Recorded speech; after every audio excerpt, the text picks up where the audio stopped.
Let's shift focus now. Did you know an incoming US president can make 4,000 political appointments upon taking office?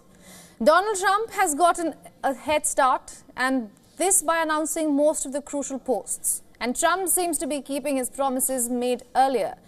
This year, Robert F. Kennedy Jr. was running for the presidency, but about 70 days before Election Day, he quit and endorsed Trump. And now he has been rewarded for it. Coming from a staunch Democrats family, Kennedy Jr. has been nominated as the health secretary in the next Republican administration. Trump is trusting him with the United States' top health agency. Here's what the president-elect had said during his victory speech about RFK Jr.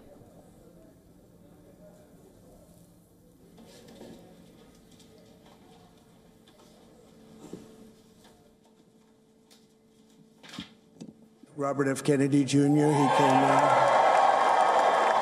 And he's going to help make America healthy again.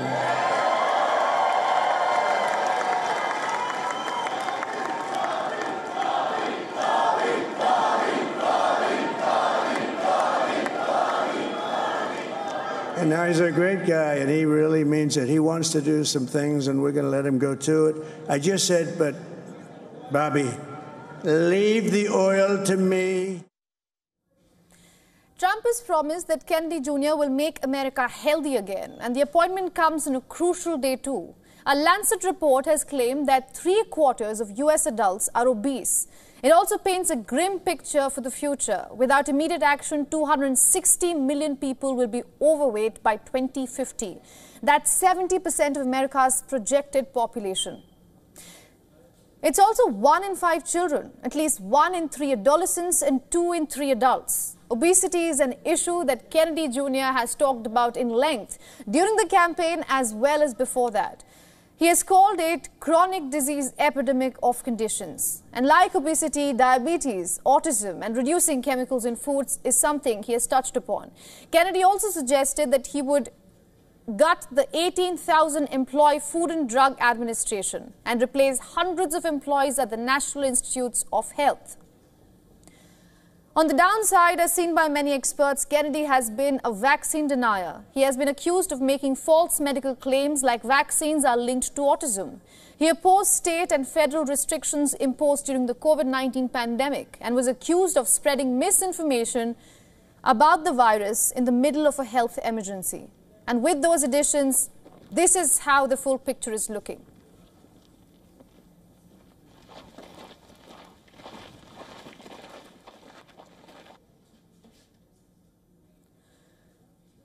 With special focus on foreign policy, Marco Rubio has been picked for Secretary of State. Mike Waltz will be fronting national security. Kristi Noem will be heading Homeland Security, and she will be closely working Trump's border czar, Tom Homan.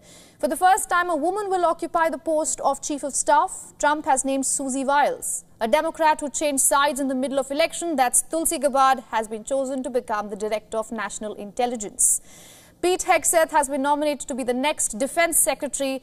And as we said earlier, RFK Jr. is excited to become the Health Secretary. Trump's appointee to lead the Department of Justice is going to be critical, with Matt Gaetz leading it. And closely aiding him is his deputy, that's Todd Blanche, who was leading Trump's defense team during the hush money case, remember.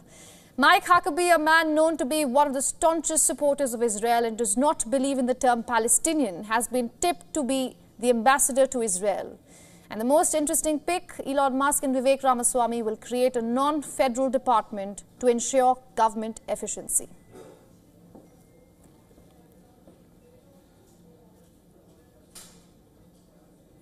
Now, VA correspondent Jessica Stone has a report on this from the venue of Donald Trump's inauguration on January 20th.